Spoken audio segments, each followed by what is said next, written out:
Well, welcome back to the Piney Woods Homestead, y'all. Y'all, it's another wet, muddy day here at the Piney Woods. And more rain coming in another day or two, I think. Yeah, I mean, it's just what we need. It's just what we need, y'all. Sometimes you have winters like this, and we've had them before. This just seems to be excessive. Yeah, it seems to be excessive. A little bit too much. But anyways, we had to run into town this morning, get a little bit of feed, just a little bit, y'all. Keep us going for several more weeks. We're down to just one pig that has to be processed, so there's less mouths to feed. Chickens are laying eggs like crazy. Yeah. In spite of winter. So we're happy about that. They've never stopped this winter. Ours have not. Yeah, I mean, they slowed down, but yeah, slowed but never stopped, and now we're getting how many a day? Averaging what, 14 a day, I think. 14, 15 a day. That's a lot of eggs, y'all. It's more eggs than I can eat. But guys, today's video is just going to be going around doing a few chores, getting a few things done. Nothing specific. We appreciate you stopping in. Hit that old like and subscribe if you hadn't, and if you have, as always, we appreciate you. We do. We're going to get this feed unloaded because we got some hungry critters around here, y'all.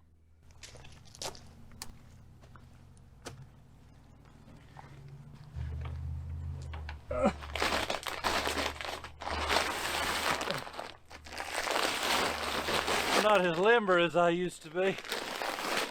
Woo! Y'all, if you're curious, that's what we feed our chickens. And this comes from our local co-op. It's Nutrina Feed, Cargill. And they call it egg producer now. It was called super breeder for the longest time. We actually use it for everything, meat birds included. Let's see if I can rip this tag off. Just to give you an idea, it's got 22% protein, 3.5% fat, whole lot of fiber, and it's all grain, and so it works out great. And we're actually mixing it this time of the year. My dad put us on to something that's saving us some money in feed, and we're mixing what, probably 5 to 10% scratch grains in with it, something like that. Something like that, yeah. And it doesn't seem to be affecting egg performance or eggshell hardiness. And you keep what is that stuff you put in there with them? Eggshell, oyster shell. Oyster shell, to make the eggs hard. Yeah. But I don't have to do that as long as they're getting a majority percentage of this feed. As long as they're getting this high quality feed, yeah, it really doesn't seem to matter. But we have found, y'all, over the years that feeding this 22% throughout the winter months keeps us in eggs. Plus, we're turning our flocks over, you know, every about 2 years, year and a half, 2 years. But we're throwing the scratch gun in there now because it's actually saving us some money on feed, because you're looking at, this was $18.95 plus tax. Don't forget the tax man, because they sure don't forget us when it comes time for tax season. But and when we started with this feed, it was what, $12.99, $13.99? Oh yeah, we bought like a pallet full of it one year for like 12 bucks a bag, 50-pound bag. And guys, they're going to price us out of growing animals at one point. At some point in time, I think they're going to try to price people out of growing animals. I don't know, but we're going to continue to raise them, good Lord willing, and the creek don't rise too high.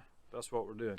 But we'll get this feed off here, and we'll find out what else there is to do around here today.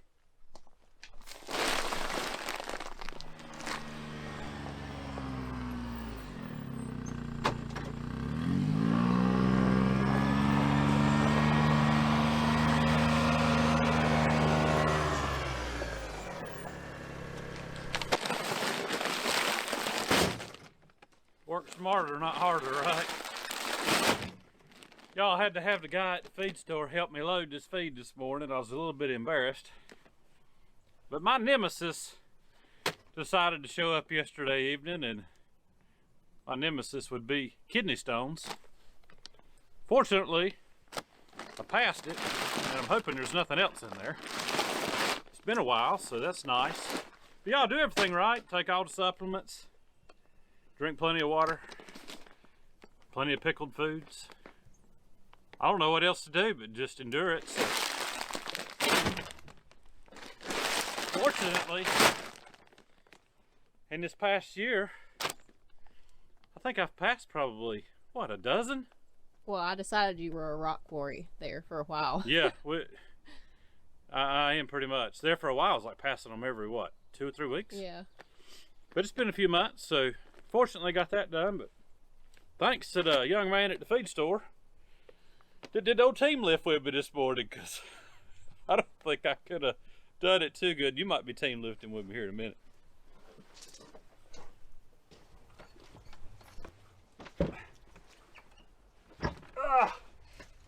It's been such a humid winter, y'all. Just, you can hear it, listen. Just mud everywhere. Oh my goodness. But all right, I'm doing this by myself because you're filming.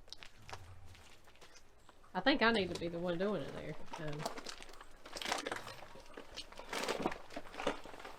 I'm gonna throw one back there so I can move this.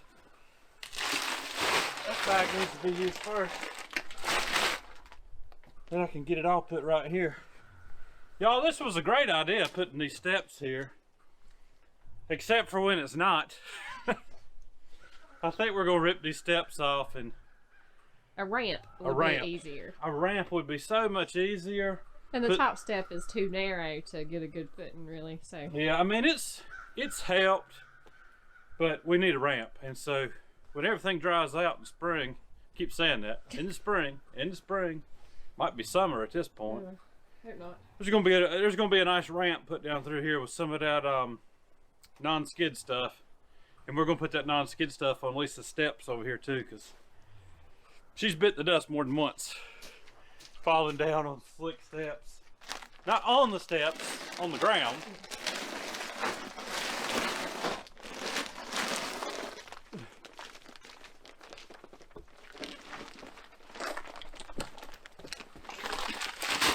Fortunately, I have pretty good balance. I think it's from all those years of, oh kidding, of standing on 1 foot on the pitcher's mound.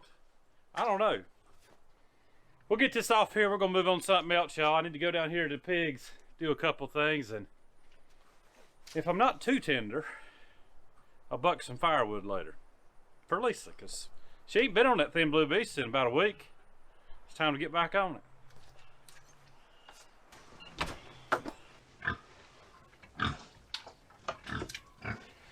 Y'all, I'm back in here on this guillotine type gate that I built the other day. And the reason I am is I was talking to my dad last night. You know, he's the knowledge behind everything we do with the pigs, because he did it for years, many years ago. But he told me, he said, run you a couple of strips of lumber up at the top, drill you a hole so that you can put a bolt through it. Because even though the front of this door is smooth, pigs are smart. They will find a way to defeat whatever's in front of them, aside from maybe electric, unless they're really brave. And I'm talking electric with a positive barrier behind it like we do with woven wire. If your power's out, or if they get spooked, or if they're just really brave, they'll defeat that electric. And anybody that tells you they won't, is probably not telling you the full truth. But anyways, I'm gonna put this bolt, it's actually a concrete bolt, just put down in there, tighten it up, but I've got a bunch of them, so I'll put these boards in here, drill me a hole, run it through. That way, whenever a pig's in here that we want to contain, I can just put this bolt in. Or if we want to keep them out, because you know on the other side it's not smooth, I can keep that in there as well. Let me throw this in here real quick, and then we've got to move on to another divider out here that I want to take down. Because y'all, Dixie, she's bred. We looked at her real good yesterday evening and this morning. She has not shown any signs of heat. At first, you know, we keep up with it on the calendar, but at first we thought maybe she is, but she wasn't. It was obvious whenever Samson was not really paying her any attention, and then when he got close to Buttercup through the fence, all his attention went to her because she was in heat. She's actually coming out this morning. that let us know right there that Dixie's bred. So we're happy about that. We're just hoping that everything goes well and we can get Buttercup bred too. But let me get this knocked out, y'all.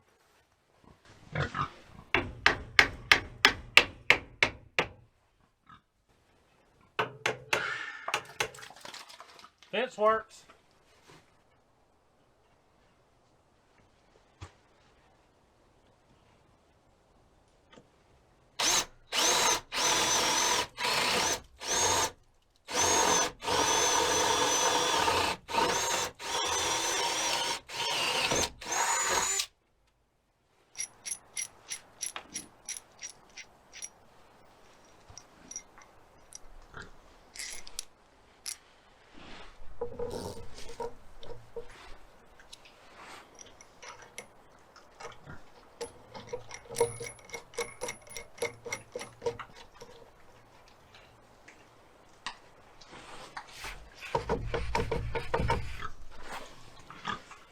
All right, that ought to have this secure. Just a couple of 1x material boards up here up top, hole drilled through it, and a 1/2 inch bolt, a couple of washers and a nut. That'll keep this door from getting pulled up, because if you hadn't raised pigs, you'll find out if you start that they can make you cuss. I've heard it said that it's the only animal that can make a preacher cuss. That's probably the truth, y'all. Get out here and check on this other barrier, see if I can't get it loose. It might be a pain in the rear.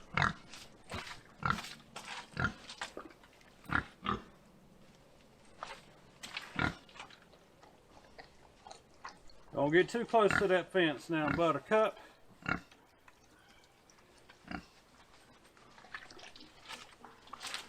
Let's see if I can get this thing apart. Top board, no problem. It's that bottom board that's going to be the issue.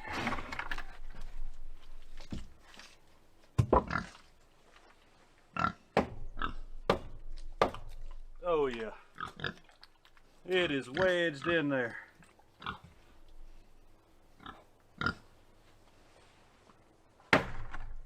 There we go. Not as hard as I thought. I'll take the wind.